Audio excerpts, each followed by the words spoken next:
Auzubillahiminash-shaytanir-rajim. Bismillahir-Rahmanir-Rahim. I am Professor Dr. Zora Nazir Kiani from the Physics Department of Lahore College for Women University Lahore, which is the largest female university in Pakistan. Dear students, I am going to teach you your MS Physics course, Semiconductor Electronic Devices. And today we have to start our chapter on integrated circuits. You all know the importance of the integrated circuits, and today we will discuss the types of the integrated circuits. These are the same integrated circuits which you call ICs, and you know, if there is certain damage in your cell phone, in your laptop, and you take that to any technician or any technical person, he says that its ICs are damaged. So these are the same ICs which are called the integrated circuit. So we will just today see that what are ICs and how many types they are and what is their advantages in our nowadays optoelectronic devices. So mostly integrated circuit is classified on the base of its application, on the base of its fabrication technique, and based on the technology, and based on the device count. First of all, the first application is the based on the its application, whether it has got digital application or linear application. The second is based on its fabrication technique, that is either it is monolithic IC or hybrid IC. We will study these two in detail, that is monolithic and hybrid.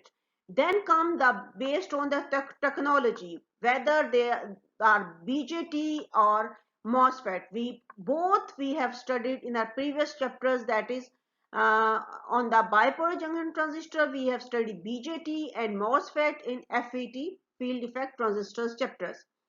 Then the last is based on device count, and a few of these we will discuss in the coming section of our lectures.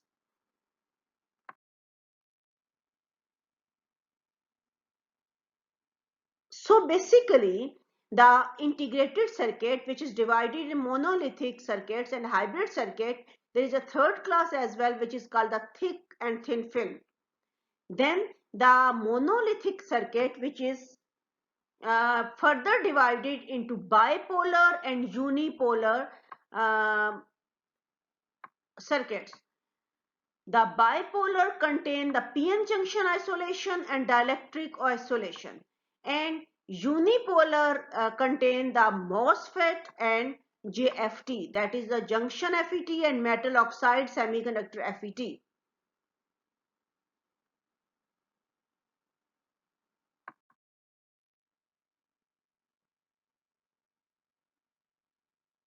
Now here you have got integrated circuit divided into monolithic, hybrid classification, where monolithic is bipolar, unipolar, and unipolar is basically JFT and a MOSFET.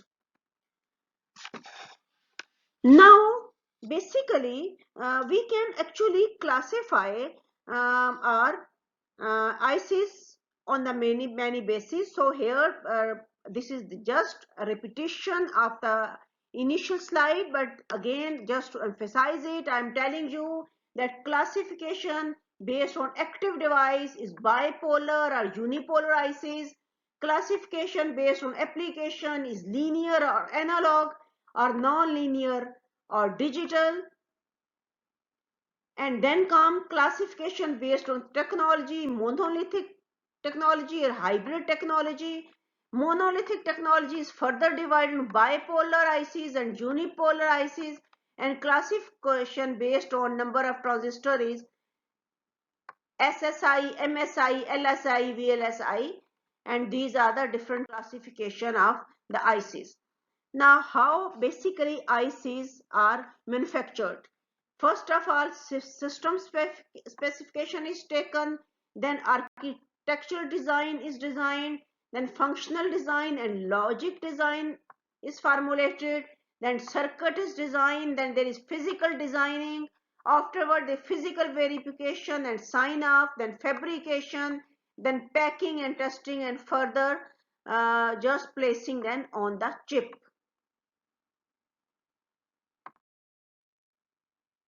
Now this is actually the figure of 300 millimeter diameter, about 12 inches wafer of the integrated circuit. The circuit is tested on the wafer and then sawed apart into individual chips for mounting into packages. And this photography is taken from the Texas Instruments.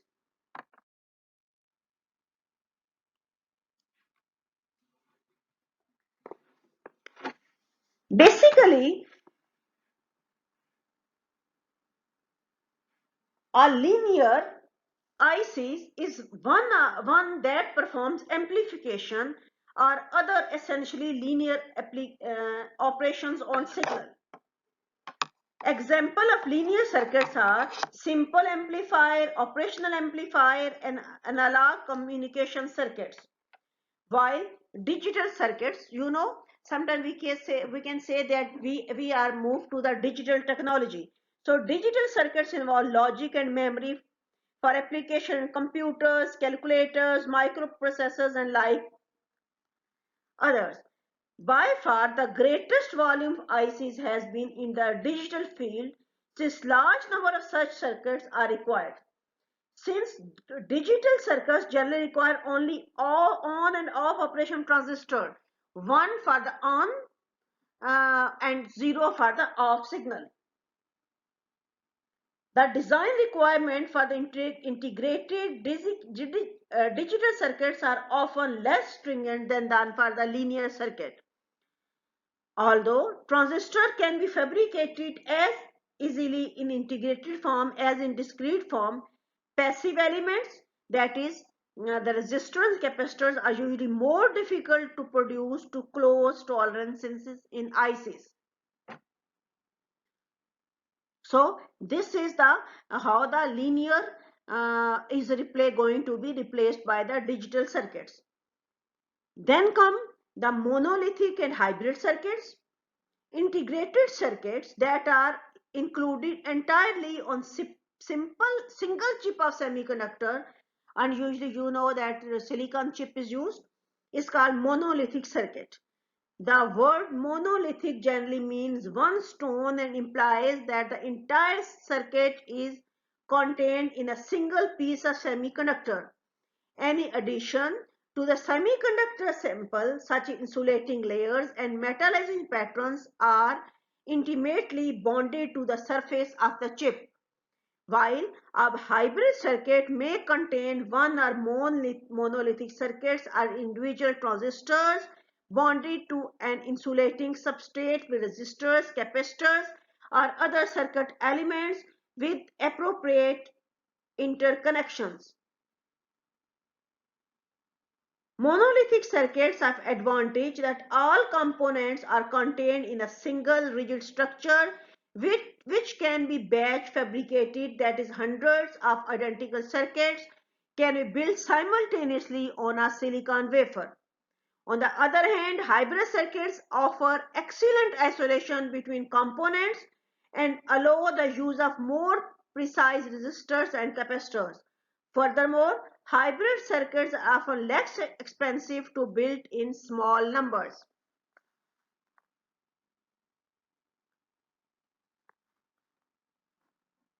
When the resistors and capacitors are made external to the monolithic silicon chip, basically two types of technology are used. The passive elements are fabricated and interconnected by thick film or thin film processes. Although the dividing line between thin and thin film is not precise, they are fairly well separated in application to ICs. Thin films are typically 0.1 to 0.5 micromillimeter and thin films are of 25 micrometer. The processing steps for the two hybrid techniques are quite different. In thick film circuits, resistors and interconnection patterns are printed on ceramic substrate by silk screen or similar process. Conductive and resistive paste consisting of metal powders in organic binders are printed on substrate and cured in an oven. One advantage of this process is that transistor can be made below the rated values and then trimmed by abrasion or by selective evaporation using a pulsed laser.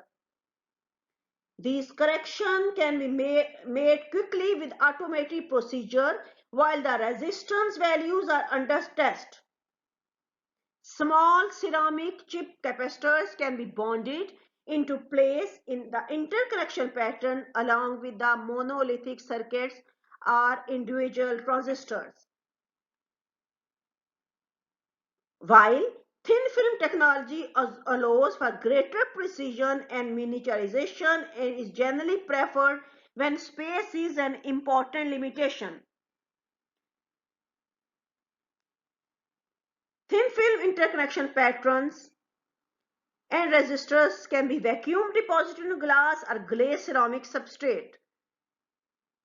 The resistive films are usually made of tantalum or other resistive metals, and conductors are often aluminium or gold. In general, the resistive materials must be deposited by sputtering. Pattern definition for resistor and capacitor paths can be achieved by depositing film through metal shields which contain appropriate aperture. Better definition is obtained by the metallization the entire substrate or large part of it by using photolithography method to remove the metal except in the desired pattern.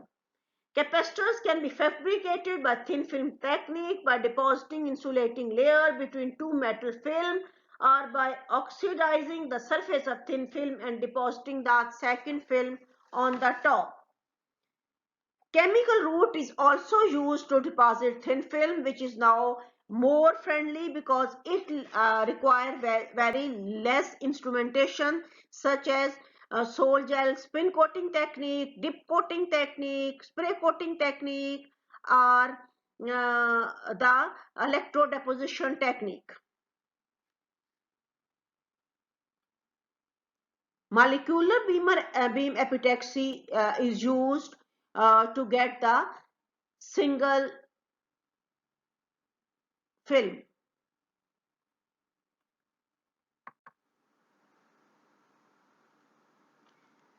Next, in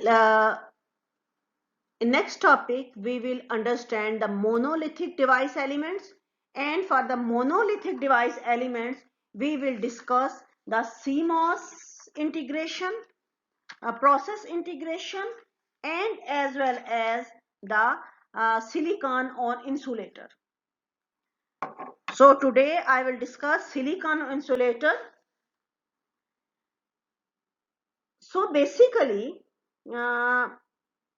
we shall consider the various elements that make up of integrated circuit and some of the steps in their fabrication. The basic elements are fairly easy to name, that is transistors, resistors, capacitor, and some form of interconnection. There are some elements integrated circuits, however, which do not have simple counterparts in discrete devices.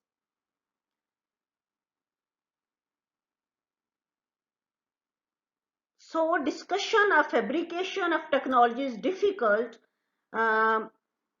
in a single course, since device fabrication engineers seem to make changes faster than the typesetters do.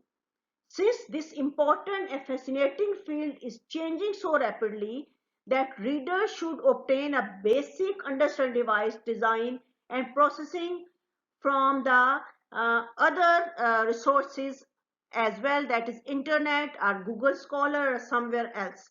But now here in these lectures I will only discuss what is available on the paper or available nowadays on the internet. So in this lecture I will discuss only silicon on insulator, and in the next lecture I will discuss the CMOS process technology. So for silicon on insulator,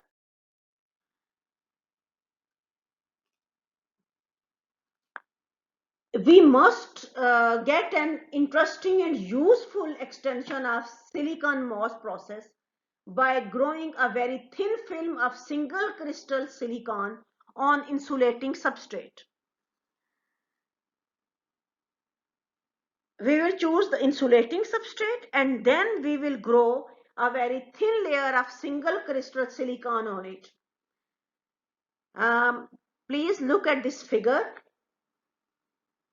Two substrates which have the appropriate thermal expansion match to silicon are sapphire and spinel, magnesium oxide and aluminium oxide. Then the epitaxial silicon films can be grown on these substrates by chemical vapor deposition, for example, the pyrolysis of silane, with typical film thickness of about 1 micrometer. The film can be etched by standard photolithographic technique into islands for each transistors. Then the implantation of the heavily doped P and heavily doped N areas into these islands for source and drain region result in MOS device. Since the film is so thin that the source and drain regions can be made to extend entirely through the film to the insulating substrate. As a result, the junction capacitance is reduced to a very small capacitance associated with the side walls between the source and drain and the channel region. In addition, since interconnection between devices pass over the insulating substrate, the usual interconnection silicon substrate capacitance is eliminated, along with the possibility of induced channel in the field between devices. These capacitance reduction improve considerably the high frequency operation of circuits using such devices. Here, if you can see on this figure, this is silicon on insulator. Both N-channel and P-channel enhancement transistor are made in the island of silicon film on the insulating substrate.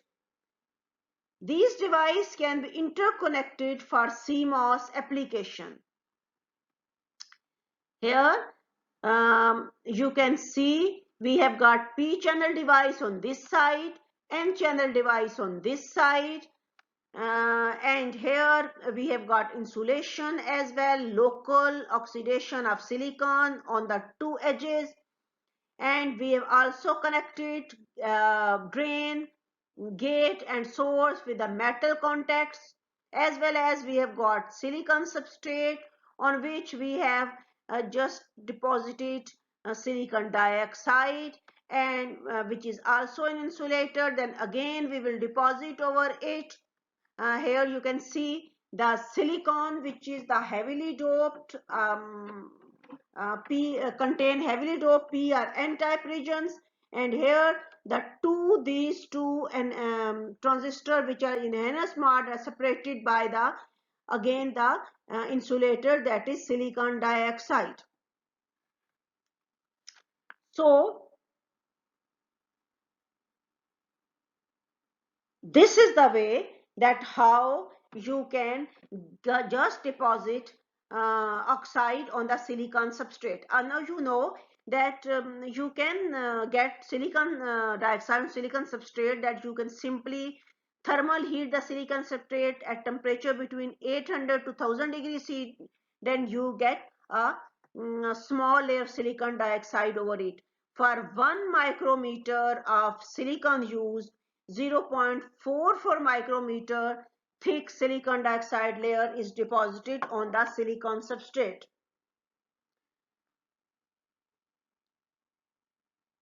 Now here in this device, we have used silicon dioxide as the substrate, but we can use here magnesium oxide as well, aluminium oxide as well. But these insulators we have to deposit on the silicon substrate by any route, physical evaporation, sputtering, electrodeposition, but it is the easiness with the silicon substrate that we can get oxide layer of it just by heating at a certain temperature between the 800 degrees C to 1100 degrees C. So since oxide can be easily grown on silicon substrate, it serves as an attractive insulator for subsequent growth of thin films on silicon. Since polycrystalline silicon can be deposited directly over silicon dioxide device, can be made a thin polysilicon films. However, to avoid grain boundaries and other defects typical of polycrystalline material, a variety of techniques have been developed to use single crystalline silicon on oxide. For example, the oxide layer can be formed beneath the surface of silicon wafer by high dose oxygen implantation.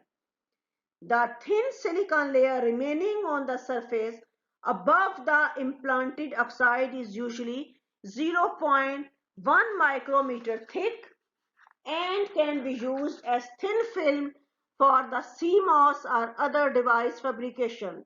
This process is called separation by implantation of oxygen. In some cases, a thicker silicon film is grown epitaxially on the CMOS wafer using thin silicon crystalline layer over the oxide as seed for the epitaxy. As we have got silicon substrate, on above it we have deposited the insulated silicon dioxide. On above that we have deposited a silicon layer which can be a polysilicon or something else, which forms a seed for the epitaxial growth. And for epitaxial growth, the best method is photolithography, but molecular beam epitaxy can also be used if it is available. The semiconductor insulator approach does not suffer from the latch-up problem of bulk CMOS because there is no PNPN thyristor from the power supply to ground. For circuits requiring high speeds, low standby power due to elimination of junction leakage to substrate and radiation tolerance, the extra expense of preparing sapphire substrate or growing crystalline silicon films on oxide is compensated by increased performance. Now, these are not the only method to grow silicon insulator. You can also find many other routes to grow silicon on the substrate. One approach is bond and etch back technique, but we are not discussing the other techniques here. At this, I come to end of this lecture. Now you have to, in my Google class, you have to highlight that what is the advantage of silicon on insulators. Please write a comprehensive note on it and send me after half an hour.